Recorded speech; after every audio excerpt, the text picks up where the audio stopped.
Record rainfall is devastating entire communities in southwest Japan. At least 48 people have died and dozens are injured by flooding and landslides and by collapsed homes. The government is urging millions to evacuate with more severe weather on the way.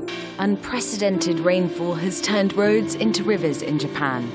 In Kurashika City in the south, about 2,000 people have been rescued, including dozens of elderly patients from an isolated hospital.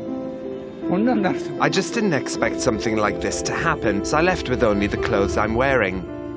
It was scary, but I'm relieved and very grateful for everyone's help. But many others didn't make it out. I went to my father's family home, but it was hopeless. We were hoping to find 2 people, but still can't find one. The worst hit area is Hiroshima Prefecture, where the rains triggered mudslides as well as flooding. There was an avalanche of earth and rocks near my house, and when I woke up early in the morning, it was like this. More than 3 times the normal amount of rainfall for the entire month of July has fallen on parts of western and southwestern Japan since Thursday.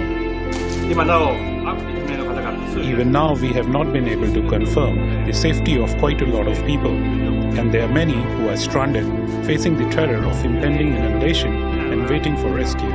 The rescue and life-saving operation is now a race against the clock.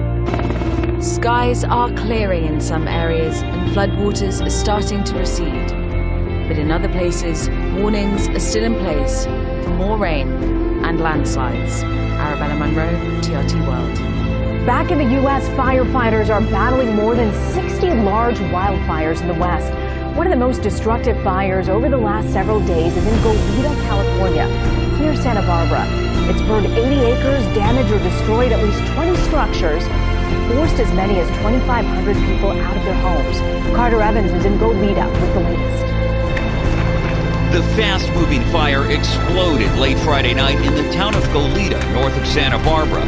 Flames quickly jumped from home to home. When the flames raced through here, they were driven by winds gusting up to 40 miles per hour, blowing those embers through the air. You can see some of them flying now. They landed on rooftops, and there was nothing firefighters could do.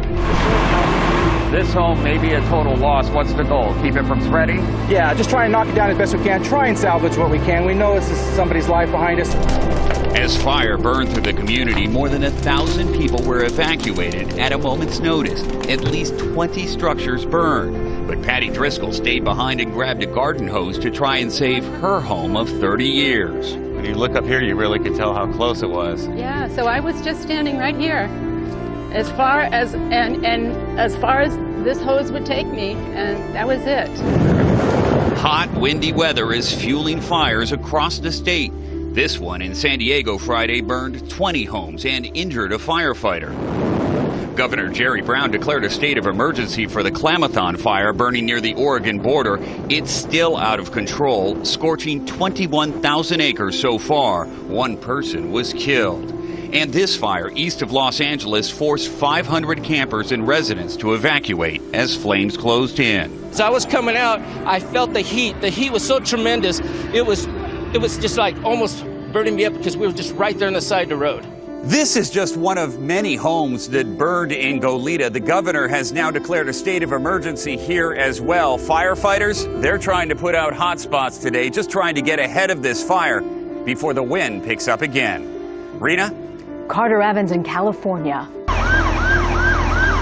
As the light faded on what has been anxious Thailand's longest day, the appearance of this ambulance with an escort heralded a breakthrough.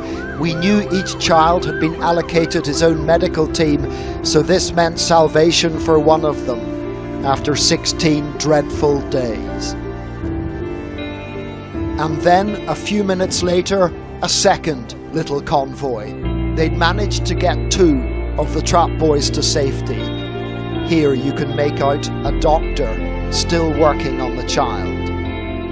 2 was way beyond anyone's expectations, and these exhausted rescuers were delighted.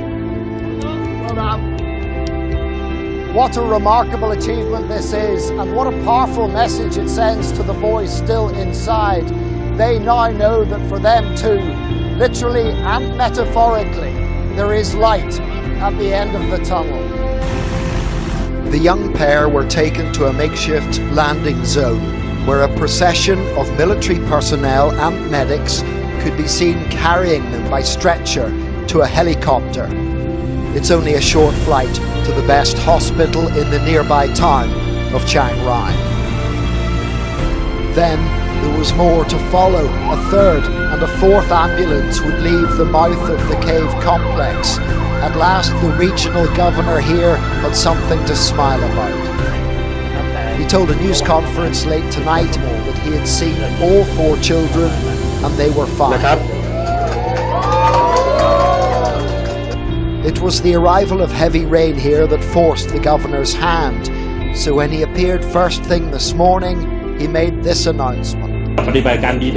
D-Day for the 12 boys and their coach, and for the brave divers who'd volunteered to go in and get them. When it came to it, they would walk, wade and scuba dive a distance of 2.5 miles. The crack team of lifesavers is believed to include 6 Britons, among them John Volanthen and Rick Stanton, the pair of heroes who found the boys last Monday. Incredibly, they guided 4 novice child divers through waters that killed a Thai expert. It may have been long, but it was a good day. John Irvine, ITV News, Chiang Rai, Northern Thailand.